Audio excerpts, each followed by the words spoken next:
Well, good morning everybody. My name is Dr. J.D. Swanson. I'm the author of Karate Science. Welcome to 15 Minutes of Thought. And today is our third part of Heian Godan, Heian number 5. And so what we've done so far is we've gone through probably about half the kata. We're going to go through we're going to go through the next part now. So let's warm up. Let's get going. Hey, us. Very good. So to warm up, let's go through what we've gone through before. Let's think about some of the major points, right? Again, I've made this point before in many other videos. As you go through kata especially, or even karate in general, there's a certain amount of just doing, but you've got to be mindful of what you do. Don't just meathead your karate through. Just throwing 1,000 punches wrong, and guess what? Still wrong.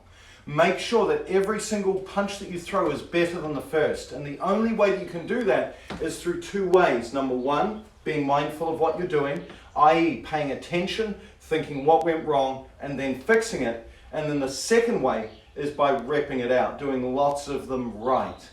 So, with that, let's warm up with the kata. I want you to focus on just some key points. Make sure as you go into the first movement, twitch, drop down, straight down. Make sure punch, make sure the heel's not coming out, make sure the knee's not bending in, right? Rotating up, right? And you know all of these from the videos 1 and 2. Same thing on the other side. As you're here, simply, depending on which way you do it, whether it's to the koshi kamae, whether it's to a bigger load, or just dropping straight down, completely floats your boat. Key thing is don't step forward, make sure it's a drop, make sure both arms, make sure this is locking right into the elbow, make sure there's a forward feeling.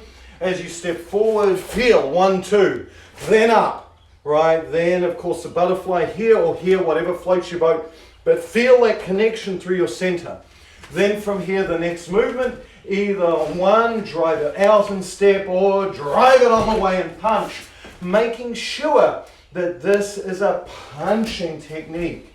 Drive, step, right? So going through the kata up to that point, allow it, as you move through, go through slowly, then move through a little bit more dynamically, and feel how the dynamicism of the kata, 1, helps it flow, but 2, pay attention to places that are awkward or off, and go back and rep through those. So with that, give that a go, and come back to me in a second, we'll move on. Excellent. Okay, so let's move on. So what we're at the punch, and we're about to go around. So from your perspective, from the way that we've been doing it, is here, what I'm going to do is I'm going to rotate round, and there's 2 ways that are okay to do it within the ISKF. They allow us both, depending on age, flexibility, and so forth. The first one, okay, and we're talking about the rotation, is coming through and making the full Yoko Fumakomi, making the full drop of technique. Here, round, up, and down.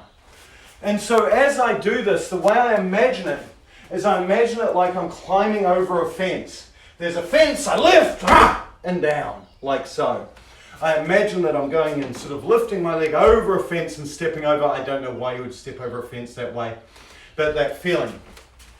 So allow this nice dynamicism, elbow, hip, body, around, up, and drop. Some people use a cover, some people don't. It's up to you. So as you go, feel, and drop. But make sure hand, foot, body timing is always together, right? Whether you use the load or not, I've done it all multiple ways, I think, just to sort of illustrate to you. For me, my natural is I use the load and I do the big leg drop. So here, and down. This feeling. The other way you can do this, if you don't have the movement in the hip, is to simply not do the leg lift, just do it as a step. So that looks more like, from your perspective, here, just step through. From here, just step through. And either is fine. Remember, they serve different purposes. And this movement in particular is getting you ready for techniques later on in Gankaku, yeah? Boom, boom, boom, then twist up and down, these kinds of feelings. It's starting to get you ready for those. So allow that to happen. Remember, kata back and form each other, right? They talk to each other. Things that you learn in Gankaku or Unsu will tell you things about Heian Godan. Likewise, Heian Godan and even Heian Sandan, right, which I think those two are linked, they inform each other and then inform the higher kata. Right? This is why there's a particular order to them, right, of complexity as your body develops in its own karate body development. So what I'd like you to practice is go through, figure out which one's right for you. Practice from here, think about right, or just simply stepping through. Whichever one floats your boat, feel both, try it, see which works, and stick to that. Give it a go, and then come back to me. Excellent. Okay, so we've done that movement. We've come up, we've gone round, we've made the block. The next movement is from here, simply low. One hand comes under, one comes out this way. I think of this as a cover. It's open-handed to me. Some people do it closed. For me, I'm not posing with this. This is an action. This is covering or blocking something. So, whoa, this kind of feeling. Right, so give it that life. Don't have it as dead. Meanwhile, the other hand loads. Now, Okazaki Sensei was very specific. He would always say, bring it out flat and turn it over at the end. So as you make this action, of course, both pull at the same time. As this turns over, don't just turn over in your radius nulna, but rather turn everything down to lock this hand into place. Right, so it's here, feeling, there, this feeling. Right, so allow that piece to occur, allow that to happen. The second thing that's important as this comes down, remember you're effectively making haishu, bang, backhanding somebody across the face. So you don't want to just have it here and just make it the slap. You want it to have the same rotation that all of our other techniques have, right? You want it to have the So hence the timing of this is critical for the locking in to be able to make connection here, shoulder, body, hip, center, back leg. Right? It allows you to add functionality for technique. If you simply just bring it out, it's all up here. It's hard, it's very difficult to connect it to the rest of your body. So as you're here, feeling, right, you've just come down, attention this way. Then feed.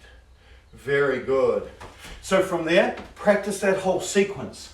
From the punch, rotate around, up, feed, out. Give that a go. Excellent. Now we come to the Megazuki-geri. Right? So there's multiple ways to do this. I've seen lots of people kind of do it as kind of a warpy front kick. All of them are right. The key thing, there's a couple of sort of basic things you need to know. Wherever you put this out is the height at which it must stay.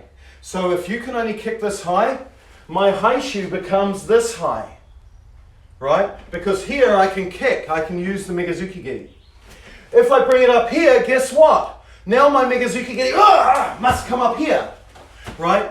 That's the rule. So be clever in where you put this out to start with. Because this hand is representing, in this case, a target. You're hitting someone across the face, you may be grabbing behind the head and then hitting, right, whatever. But it's representing a target. It's helping you develop the coordination in this side of the body for a very difficult kick. The actual arc of the kick, the way that I think of this one, is it's very hip driven to me. And so my instructor, Sensei Glucina in New Zealand, always used to say, don't turn this foot out first to make the kick, right? Rather, and you can see I keep a very straight leg as I do this kick. There are multiple ways that you do it. I'm only going to show you the way that I was taught because I actually kind of like this way because it develops that hip strength. So what he always used to tell me was don't turn the hip out and just lift and hit. So don't do it that way. The rear leg action was correct, but the front leg action wasn't. What he does, and before I do this, caution, caution, caution. If you have bad knees, do what your body requires, right? Don't do what I'm telling you to do if you have sore knees. Pay attention to your body always, okay? For me, in my body type, this in no way talks my knees, hurts my knees or anything because my timing is very specific. So be very careful with this movement and have light feet on the floor so that your feet can freely move. Listen to your body and obey it, otherwise it will break.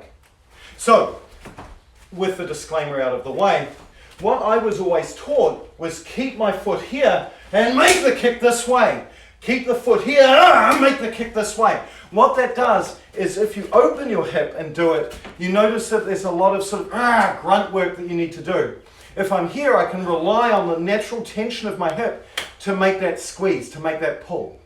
What I can also do is by holding this leg here as long as I can, not forever because otherwise your knees break, right, and your hips break.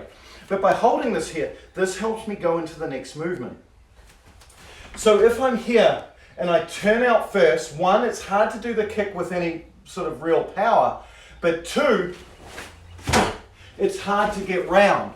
You notice that it's sort of like this sort of here, a turn, right, and I'm making the grunting sounds to sort of portray what I want. So it's here, turn, this feeling, boom, boom.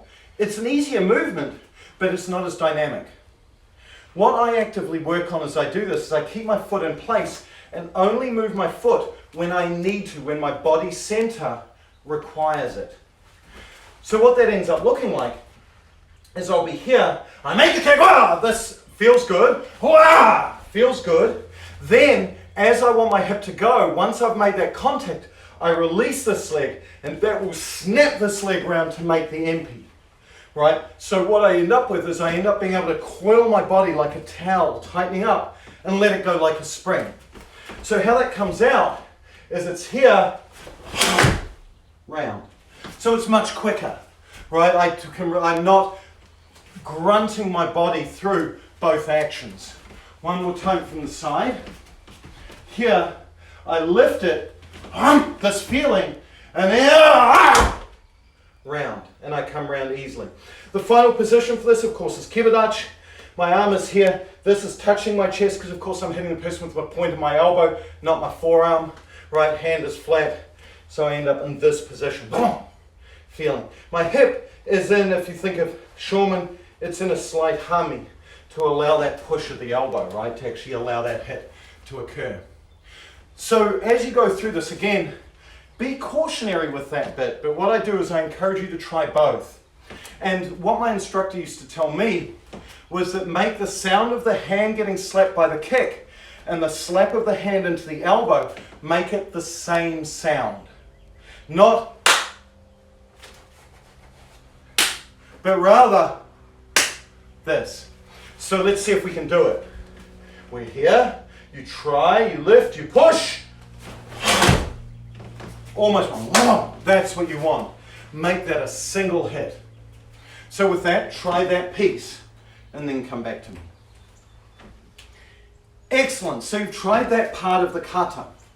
From here, let's carry on just with the next two movements. Then we'll do the jump and the finish out of the kata in the next video.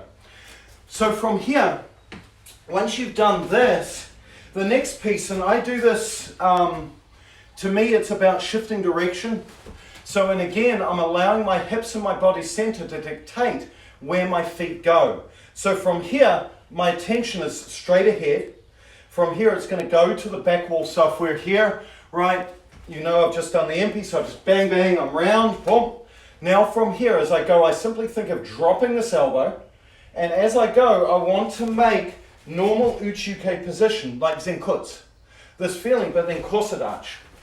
So as I go, what I do is my main concern is getting the hip and elbow structure in line or correct, and then allowing the foot to move where it needs to go. It will sort of point to the front, but it may not be completely there. That's okay. But my intent is directly to the side.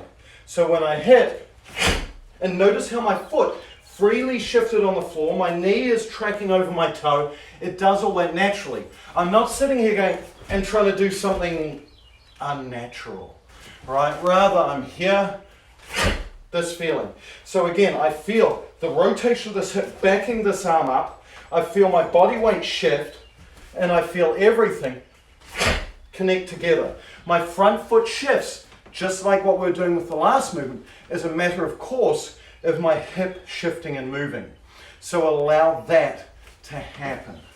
So you're here, allow simply this feeling. Notice I'm still in full stance length, I'm dropped right down. Here, Then from here I simply pop up. I use my legs to lift. So what I'm doing here, and again, notice my foot will simply rotate with the hip as I switch into touchy Dutch, right? As I switch into that stance. So allow this clear shift of the hip up this way. My arm here doesn't come up, it comes out, right, on about a 45-degree angle. Why? You don't want to slide past your opponent, you want to hit your opponent, right? And their head is not up here, it's here. Maybe if you're 4'2", but it's here, right? So aim that towards your opponent. So you've got this feeling of maintaining height, shifting in, then lift. And you can see how the two techniques are coordinated together. My attention goes from here to here to here and eventually to here. So let's practice through those pieces. Try here. So from here, what I want is I want you to simply drop the elbow. Just feel the elbow drop. Make a squeeze. So we're here, 1, 2, and then wait. Some people, most of my weight is of course on the back. Some people emphasize that so much by extending this leg out and just standing on their tippy toes. That's fine if that's what you do. For me, I want to hit someone, so my energy is coming and through that leg. This was the driving leg. This was the, if you like, the back leg of uncut. This was the driver. This is pushing up, but this sticks me in place, right? It creates that that power line through my body. It doesn't necessarily generate any power, but it stops me from rocking back. It just sticks like a stick holding up a wall. So practice those two bits real quick and then come back to me and we'll finish out for today. Excellent. So let's go through those movements. So what I want you to do to sort of at the end is now run it as a dynamic piece. Feel, as you step, feel the idea of turn, feed, up, then 1, 2. This feeling as you go through the kata. Practice that, give it a go, and what I'll do is I'll see you again soon and we'll finish out with the last few movements of the kata. Take care and we'll talk again very, very soon. Take care. Bye. Us.